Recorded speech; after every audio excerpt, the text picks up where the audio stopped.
আমাদের যে দোয়াগুলো আমরা করে থাকি কোন সময়ের দোয়া কবুল হয়, এরকম কোনো সময় আছে? জি মুহতারাম, দোয়া কবুলের বেশ কিছু সময় হাদিসে উল্লেখ করা হয়েছে, বিশেষভাবে ইফতারের পূর্বে দোয়া কবুল হয়ে থাকে।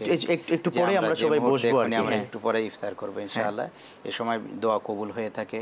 জুমার দিনে দোয়া কবুল হয়ে থাকে। এছাড়াও বাইতুল্লাহ যদি সে সকল বিশেষ কিছু স্থান আছে যেখানে দোয়া কবুল হয়ে থাকে। শেষ রাত্রিতে দোয়া কবুল হয়, শেষ রাত্রিতে দোয়া কবুল হয়। এটা কিন্তু আল্লাহ পাক প্রথম আসমানে কুদরতিভাবে এসে আমাদের ডেকে ডেকে বলেন দোয়া করো, ক্ষমা চাও ক্ষমা করে দিব, রিজিক চাও রিজিক দিব। তাইলে ওটাও মনে হয় খুব ইম্পর্টেন্ট। হ্যাঁ অবশ্যই, এটাও ইম্পর্টেন্ট। এটা কিন্তু এখন একটা বড় সুযোগ আছে না? জি জি অবশ্যই।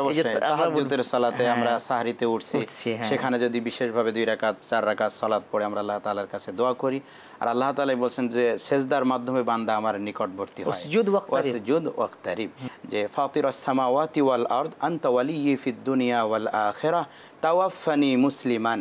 আল্লাহ তাআলা আমাদেরকে বলেছেন মুসলিম না হয়ে মৃত্যুবরণ করো না, ইল্লা ওয়া আনতুম মুসলিমুন, মুসলিম না হয়ে মৃত্যুবরণ করো না। তাহলে কি দোয়া? দোয়াটা একটু সংক্ষেপে। দোয়াটা হচ্ছে আনতা ওয়ালিয়্যি ফিদ দুনিয়া ওয়াল আখিরাহ তাওয়াফফানি মুসলিমান ওয়া আলহিকনি বিস সালিহিন।